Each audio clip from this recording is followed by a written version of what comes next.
जय श्रीमन दोस्तों, जय श्री कृष्ण। भाद्रपद मास की कृष्ण पक्ष की एकादशी को अजय एकादशी के नाम से जाना जाता है। इस एकादशी को दो अन्य नामों से भी जाना जाता है, जो कि कृष्णा एकादशी और अनंता एकादशी है।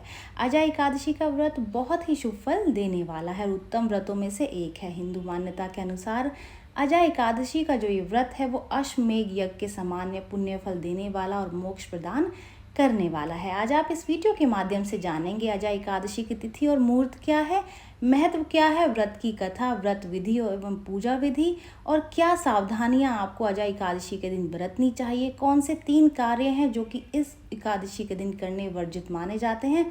अजय एकादशी की पारण विधि क्या है। तो चलिए वीडियो में आगे बढ़ते हैं। इस बार ये एकादशी रविवार 10 सितंबर 2023 को पड़ रही है। इस एकादशी की तिथि और मुहूर्त जान लेते हैं। पारण का जो समय है वो 11 सितंबर को सुबह 6:23 से लेकर के 8:39 तक का है। इस तिथि का जो प्रारंभ है वो 9 सितंबर 2023 को 7:17 यानी कि रात को शुरू हो जाएगा। एकादशी तिथि का समापन 10 सितंबर 2023 को 9:28 पर होगा। लेकिन उदया तिथि के अनुसार ये एकादशी का जो व्रत है वो रविवार 10 सितंबर 2023 को ही रखा जाएगा। अजय एकादशी का महत्व जान लेते हैं। शास्त्रों में ये वर्णित है कि अजय एकादशी व्रत करने से पुण्य फल मिलता है और इस व्रत को विधि पूर्वक करने से मोक्ष की प्राप्ति हो जाती है। श्री हरि के आशीर्वाद से समस्त पापों का नाश हो जाता है और आत्मा वैकुंठ धाम को प्रस्थान कर जाती है।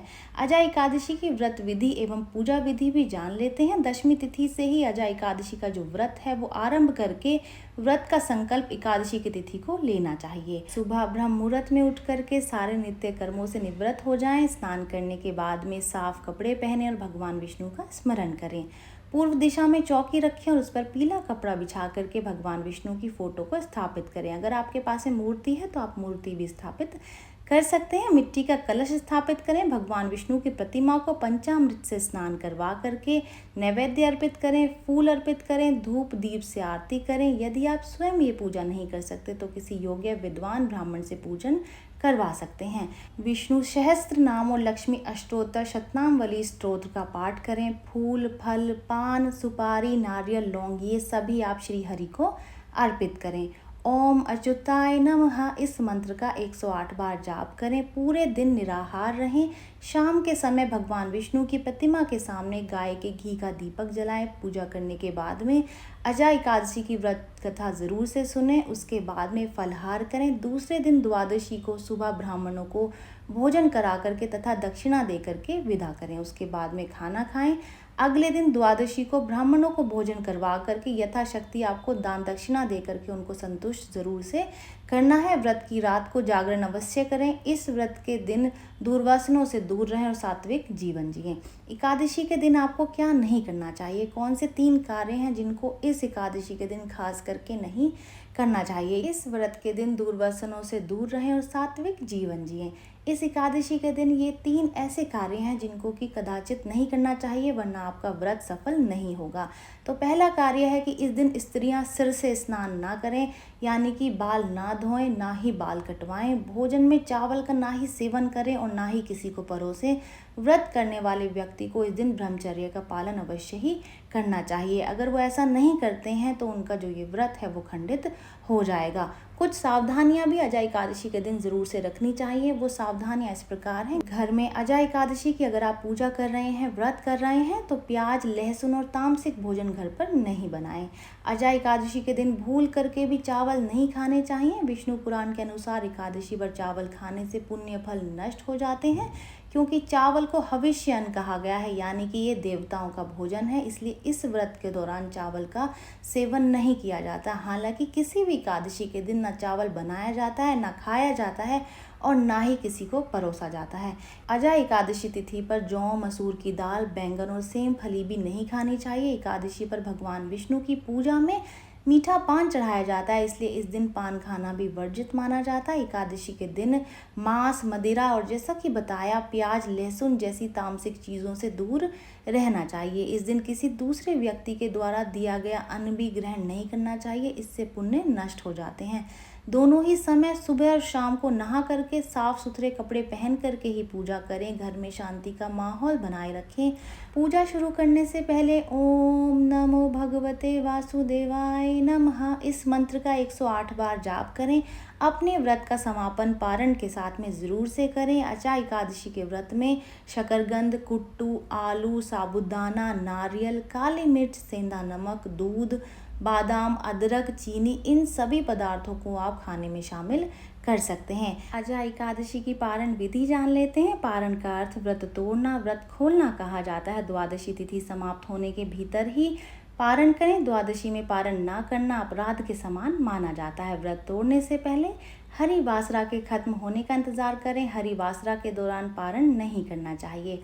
मध्याह्न के दौरान भी व्रत खोलने से बचे। व्रत खोलने का जो समय है वो सुबह का दिया हुआ है, तो इसी दौरान ही आपको व्रत खोलना चाहिए। अगर किसी कारणवश किसी वजह से प्रातःकाल के समय आप व्रत नहीं खोल पाते हैं, सुबह के समय अगर आप व्रत नहीं तोड़ पाते हैं, तो मध्याह्न के बाद यानी कि दोपहर के बाद आप व्रत को खत्म कर सकते हैं। माना जाता है कि अजा एकादशी व्रत को विधिवत करने से और साथ ही अजा एकादशी व्रत की कथा को सुनने से मनुष्य के समस्त पापों का नाश होता है और अंत में वो सद्गति को प्राप्त होता है। तो आइए जानते हैं कि अजा एकादशी व्रत की कथा या फिर अजा एकादशी व्रत की कहानी क्या है। बहुत समय पहले की बात है। एक दानी और सत्यवादी राजा हरिश्चंद्र हुए। राजा हरिश्चंद्र इतने प्रसिद्ध सत्यवादी और धर्मात्मा थे कि उनकी कीर्ति से देवताओं के राजा इंद्र को भी डाह होने लगी।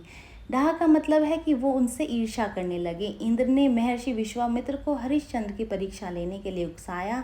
इंद्र के कहने से महर्षि विश्वामित्र ने राजा हरिश्चंद्र को योग्य बल से ऐसा स्वप्न दिखलाया कि राजा स्वप्न में ऋषि को सब राज्य दान कर रहे हैं। दूसरे दिन महर्षि विश्वामित्र अयोध्या आए और अपना राज्य मांगने लगे। स्वप्न में किए दान को भी राजा ने स्वीकार कर लिया और विश्वामित्र जी को सारा राज्य दे दिया। महाराजा हरिश्चंद्र पृथ्वी भर के सम्राट थे। अपना पूरा राज्य उन्होंने दान कर दिया था। अब दान की गई भूमि में रहना उचित ना समझते हुए वो अपनी स्त्री और पुत्र के साथ में काशी आ गए, क्योंकि पुराणों में ये वर्णन है कि काशी भगवान शंकर के त्रिशूल पर बसी हुई है, इसलिए वो पृथ्वी में होने पर पृथ्वी से अलग मानी जाती है। अयोध्या से जब राजा हरिश्चंद्र जब चलने लगे तब विश्वामित्र जी ने कहा कि जप तप दान आदि बिना दक्षिणा दिए सफल नहीं होते हैं।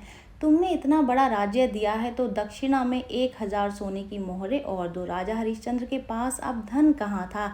राज्य दान करने के साथ राजा का सब धन तो अपने आप ही दान हो चुका था। ऋषि से दक्षिणा देने के लिए 1 महीने का समय लेकर के वो काशी आए। काशी में उन्होंने अपनी पत्नी रानी शैव्या को एक ब्राह्मण के हाथ बेच दिया। राजकुमार रोहित छोटा बालक था। प्रार्थना करने पर ब्राह्मण ने उसे अपनी माता के साथ रहने की आज्ञा दे दी। स्वयं अपने को राजा हरिश्चंद्र ने एक चंडाल के हाथ बेच दिया और इस प्रकार ऋषि विश्वामित्र को 1000 मोहरें दक्षिणा में दी। महारानी शैव्या ब्राह्मण के घर में दासी का काम करने लगी। चांडाल के सेवक होकर के राजा हरिश्चंद्र शमशान घाट की चौकीदारी करने लगे। वहां जो मुर्दे जलाने के लिए लाए जाते थे उनसे कर लेकर के तब उन्हें जलाने देने का काम चंडाल ने उन्हें सौंप दिया था।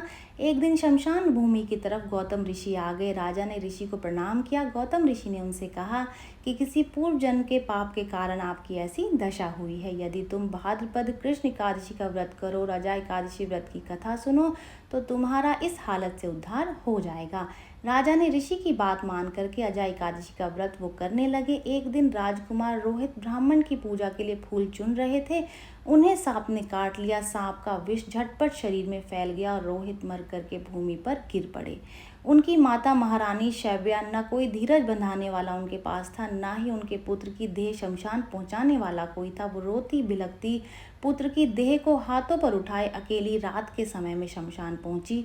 वो पुत्र की देह को जलाने जा रही थी कि हरिश्चंद्र वहां आ गए और मरघट का कर मांगने लगे। बेचारी रानी के पास तो पुत्र की देह ढकने तक के लिए कफन नहीं था। उन्होंने राजा को स्वर से पहचान लिया और गिड़गिड़ा कर कहने लगी, महाराज ये तो आपका ही पुत्र है जो मरा पड़ा है, मेरे पास कर देने के लिए कुछ भी नहीं है। राजा हरिश्चंद्र को बहुत दुख हुआ, किंतु वे धर्म पर स्थिर बने रहे। उन्होंने कहा, रानी मैं एक चंडाल का सेवक हूँ और मेरे स्वामी ने मुझे कह रखा है कि बिना कर दिए कोई भी यहाँ मुर्दे को ना जला पाए। मैं अपने धर्म को नहीं छोड़ सकता। तुम मुझे कुछ कर दे करके पुत्र देह को जला सकती हो। रानी फूट फूट कर रोने लगी। और बोली, मेरे पास तो केवल ये एक साड़ी है जिसे मैं पहने हुए हूँ, आप इसी में से आधा ले लें। जैसे ही रानी अपनी साड़ी फाड़ने चली, वैसे ही वहाँ भगवत नारायण, इंद्र, धर्मराज आदि देवता और महर्षि विश्वामित्र प्रकट हो गए। महर्षि विश्वामित्र ने बताया कि राजकुमार रोहित मरा नहीं है, यह सब तो ऋषि ने योग माया से दिखलाया था। राजा हरिश्चंद्र को खरीदने वाले चंडाल के रूप में साक्षात धर्मराज थे। सत्य साक्षात नारायण का स्वरूप है। अजय एकादशी व्रत के प्रभाव से तुम्हारे पाप नष्ट हो गए हैं। सत्य के प्रभाव से राजा हरिश्चंद्र महारानी शैव्या के साथ भगवान के धाम में चले गए। महर्षि विश्वामित्र ने राजकुमार रोहित को अयोध्या का राजा बना दिया। ये थी भाद्रपद कृष्ण अजय एकादशी व्रत की कथा। मैं आशा करती हूँ कि आपको ये व्रत कथा पसंद आई होगी। जो लोग वीडियो देख रहे हैं, वीडियो को लाइक कर दीजिए, चैनल को सब्सक्राइब कर दें, नोटिफिकेशन बेल को दबाना बिल्कुल भी ना भूलें, क्योंकि यहाँ पर इस तरीके की महत्वपूर्ण जानकारियाँ मिलती रहती हैं। तो चलिए मिलते हैं नई वीडियो में नई जानकारी के साथ। जय श्रीमन नारायण दोस्तों, जय श्री कृष्ण।